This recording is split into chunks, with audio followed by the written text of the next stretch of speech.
Welcome to the Creative Condition podcast with me, Ben Talon, illustrator and creativity coach, founder of the Creative Condition, artist and writer. I bring 20 years of creative industry experience and a lifelong love of creativity, a fundamental pillar of human happiness, to you through ongoing personal exploration and the shared experiences of others. You'll get a nourishing mix of creative industry professionals and people far and wide using creativity in ways that can take our learning to the next level so we can maximise our unique blend. The show's been supported from day one by Illustration X, a tremendous illustration agency representing a shining global roster of illustrators and animators over at illustrationx.com. The music for the show is by Dirty Freud, who you can listen to now on all good streaming services. And for everything else, for my coaching, resources and inspiration, head to thecreativecondition.com. I'm back with a brand new instalment of the Creative Conditions Creativity Diary. Momentary, passing and deeper thoughts about the nature and the state of creativity to help you inform and understand and maximise yours. This is the Creative Condition. How are you doing, guys? Welcome back to the Creative Condition. My name is Ben Talon. I am your host, founder of the Creative Condition, creativity coach, illustrator and all that other good stuff that I like to do with my art. How are you doing? Are you well? I hope you're good. Quick thank you to the founding sponsor of the show, who've been here since day one, Illustration X. You can find their global range of illustration and animation portfolios at illustrationx.com. They do a lot of great work. Check them out. So how have you been? I hope you're good. Back with the diary this week, so a nice, quite a reflective episode that I used to break up with guest episodes. We've got some belters coming up. We've got design legend Anthony Burrell, Charlotte Bradman, author of The Happy Nomad, living full-time van life in her camper van down in Cornwall. She's a fellow Keighleyite from my neck of the woods. And we're going to be talking, as part of the ongoing series of mental health specific topics, about the role of money in the economy and financial pressure, and that there is another way in this world to unlock your creativity depending on what you value in that old material world. So that's coming up, very exciting. Claudine O'Sullivan's coming back to the show. She's been through quite the evolution with her creativity since motherhood and beyond. We're going to be getting into that. And we've got Meekon from Sibling Rivalry, co-founder. That's a great episode. Wonderful bloke. Very excited to bring you those 4 guest episodes. Loads more in the pipeline for recording. It's all going on here at the Creative Condition. You can get the Creative Condition book right now over at thecreativecondition.com or at bentalonwriter.com on my bookshop. Along with my fiction work there, you'll also find champagne and wax crayons. Sold a couple of copies this morning during a talk at Southampton Solent University. Brand new talk. So if you're a lecturer, or you're in education, or you're running an agency, and you want someone to come in and give a talk about the humanity, the storytelling and the personality, and the need for all of the above in this AI-driven economy, then give us a shout. I'll come in and do you a talk. How about that? Or a workshop. That's where you can access me on the coaching front. I'm developing a group offer. It's going to be out very, very soon. Right now I have the Pit Stop, which is a one-to-one intensive deep dive into your creative makeup, your life at this moment, where you're going, what you fear, what you love, what you dream about. We're going to get into all of it. We work through the entire makeup of your creativity to make you an action plan moving forward. If that sounds good, give me a shout. Got some slots left remainder of this year. I've also got a brand new offer which is being well received, a specific coaching offer for illustrators. Check out the last episode if you want the details on that. Offering pilot prices at the moment. Get them while they're going. Cheaper while I work it out. Right, that's enough. Should we do it? Should we get into the diary? 1st of October 2025. Brain Lube. Dan Kieran, a local friend and author, among other things, wrote this great piece about taking a moment before attempting to create, to loosen up the mind, to tap into a sense of wonder and inspiration. The trouble with showing up with an unwieldy to-do list now, as we try to be many things just to survive, is that we have to firefight to not get overwhelmed. So, reflection, immersion, play, and opening up to possibilities become the disposable rituals we can shed to ensure we remain productive. I've been trying to follow Dan's lead. He spoke of picking up a book and reading a few pages to enter a different headspace, opening that little door to flow and forward motion. But like many times before, the kids serve up a pure lesson. One is in the kitchen, on the kitchen table, drawing Paw Patrol's Marshall. The other, up at the kitchen island, drawing Miles Morales as Spider-Man. They are silent, deep in flow states as my wife and I buzz around carrying out hundreds of tiny tasks to get them ready, everyone fed, and all of us out of the door on time. TV is not an option on weekday mornings. Some days they huff and puff and ask us what they should do. And we point to the wealth of puzzles, games, pens, paper, books and toys on the shelves and say, I don't know, whatever you want. Eventually, after admitting defeat, they choose something and commit. I quietly watch with a smile on my face, whether it's Lego, my first engineer set, art or a board game, because that little door opens. Sometimes they play together, other times alone. But the difference in the way that they show up at school, ready to absorb the sensory experience, is stark. To the odd weekend day when they're allowed an episode or two of whatever TV show they're into. On those days, it takes a little longer to get them out of their sluggish groaning. That's fine, they're human and it's the weekend. But I apply this to my own creative upkeep. If I arrive and lunge straight for a screen or a pen and paper, I'm undermining my brain's need for immersion and attunement. The days that start with a page or two of a book that inspires or a good, deep chat on the dog walk tend to be the ones on which I find flow and make better decisions.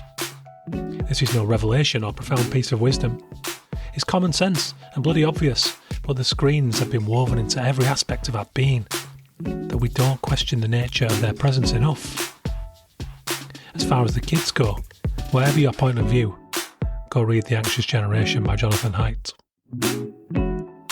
2nd of October 2025. Beanstalks in general.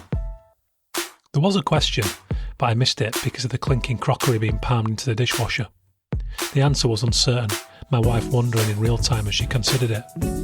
Oh, I don't know, actually. I wonder if all beanstalks go to the same giant's castle. No more plates and bowls racket. Just silence as I pick up my cup and frown. You can't drop things like that on a person at 6:50 a.m. But she did, and they did, and now the sky castles are multiplying. All those angry cloud stompers with all their stolen gold, fee-fi-foing around the heavens. It's like an oversized 1980s First Division football fan fight in a car park. Little working class cow salesmen bolting every which ways, size 482 Adidas Sambas fly at their petrified little bodies. In the end, I shake my head, laugh and try to move on. 3rd of October 2025, Rose Tinters. This morning was gloomy when I sat on the dog walk. Light rain, carpets of yellow and brown leaves, hoods up all over the show. All lacquered with a coat of unrest. Well, at least the latter is what I detected. Just lately, I've been spending time in my head with a friend I lost 2 years ago. Just in the sense that when I meditate or turn to thoughts of gratitude, he comforts me. He was always the more bullish and pragmatic of the two of us. At college, despite his path of GCSE exams direct to building site as a trainee bricklayer, we somehow ended up 2 sets of double doors away from each other. Keighley College's art department was, at the time, a gigantic industrial site repurposed to house not just arts and design students, but also a smattering of trades in the neighbouring block. I loved it. It meant my friend was there, and I've always seen great value in a diverse range of people in close proximity. We're severely lacking it in today's divided society. Those 2 years were glorious, but it occurred to me on this autumn morning that I have, in fact, been wearing the rose-tinted glasses as I seek solace in the past. That's what we do, isn't it? Our minds have a way of handing us a candy floss-wrapped version of our past when our present is laced with pain or discomfort. As I looked around the park, my dog shuffling along as if at gunpoint, I returned to these memories, and in this version of it, 2001 was also murky, industrial, and a bit bleak. In fact, just a month earlier sits a very clear memory, owing to its sheer surreal qualities.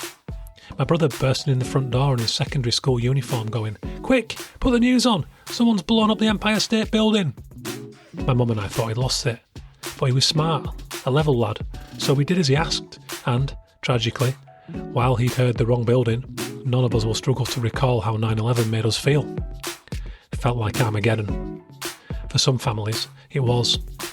But the point is, There were tiny and giant fears and pain and discomfort and shitty weather and negative emotions back then. I had a date that night, a cinema trip to watch A Knight's Tale. Then, back in college the next day. As I dwell in this memory, a clear recollection of how doomy it felt when harsh rain hit the skylight windows of the corrugated roof that hung over us, 50 or so feet high, especially when I stayed late and it was just me and the caretakers.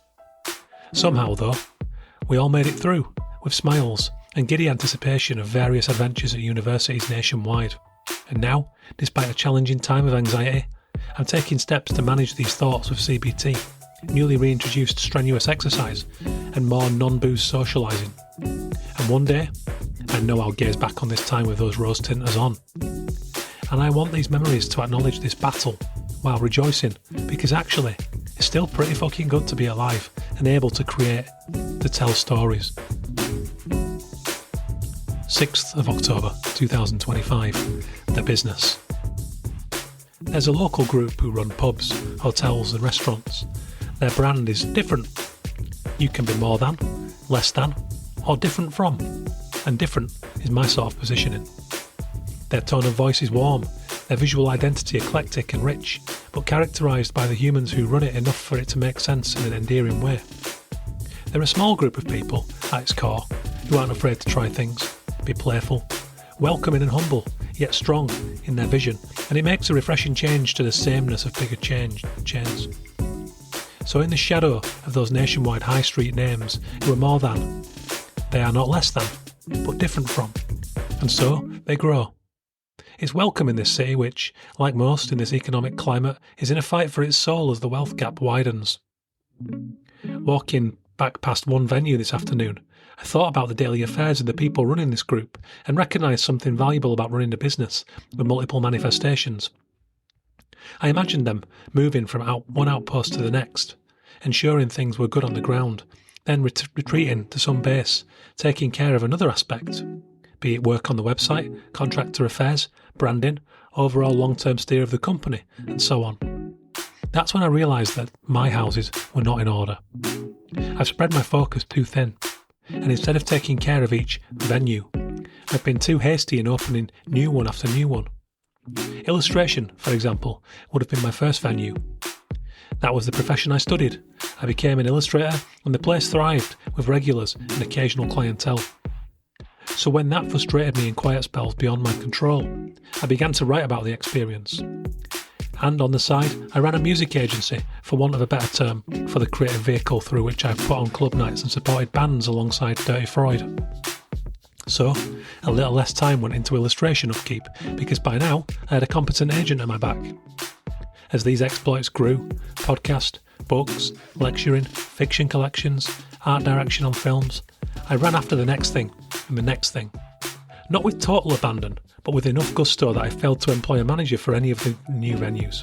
I didn't go back often enough to make new signs or websites, to carry out the upkeep required to achieve the consistency I see in this local group's endeavours. And so, dust settled, and most people moved on, or walked past.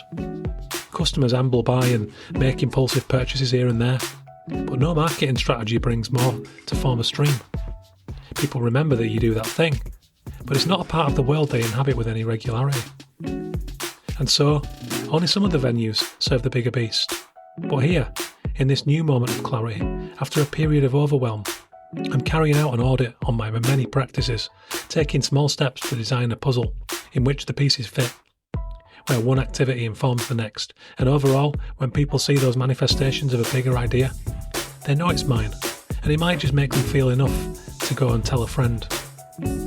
I care about all of my artistic practices, but alone, I am unable to maximise the potential of them in isolation. It becomes a holistic challenge to unify and make each a part of a tapestry I and my audience can understand. Small steps, steady gains. There you have it, guys. That is the Creativity Diary from thecreativecondition.com. This week's instalment. I hope you enjoyed it. I hope there's something that's relevant to you there, or some learnings or some ideas or some curiosities to provoke your mind. Let me know. Ben@bentalon.com. Always happy to hear feedback from listeners. If you get a moment, please do review, rate and subscribe to the show. It really, really helps with the stats and getting sponsors on board and keeping the show moving forward and sustaining it on a weekly basis, as I currently do. The Creative Condition book is out now, along with champagne and wax crayons. You'll find it at bentalentwriter.com in the bookshop, or at thecreativecondition.com in the store there too, whichever you prefer. You can engage with me one-to-one if you want to talk about a coaching program. I run a pit stop one-to-one intensive creativity audit session, which has been so well received this year. I have loved it. It's been so fulfilling to help people to sit in a pub or a cafe with them and work through all of their shit. You can come to my studio if you're in the south or the southwest. If you're in London and you fancy a little train ride down to a quaint city, which is Salisbury, I'll have you in. We'll put the kettle on, we'll spend the morning together, and we will work through all of your stuff. Get in touch. It's a wise investment. I love doing this stuff. It will elevate your practice in this age of automation. If you are an illustrator and you want something specifically tailored for illustrators, I have a brand new offer. I have 2 pilot priced sessions left. Get them while they're still here. There is interest. They might go at any moment. Give me a shout, ben@bentalent.com, or fill out the form at thecreativecondition.com/coach. Thank you to the founding sponsor of the show, Illustration X. You can check out their global range of illustration and animation portfolios now at illustrationx.com. Please do consider supporting the Ukrainian Institute, who are doing an amazing job of promoting the Ukrainian creative community, who continue to make and dream and make art during this horrific time of war. And the least you can do, share some of the work. So have a look, ui.org.ua. If you've got something more, maybe you could commission somebody, support them in another way. But I'll go and have a look first of all, see what you reckon. Cheers, guys. Thank you for checking in. Back with a guest episode next week to be decided who that is going to be. Love you all for listening. Thank you very much. Take care.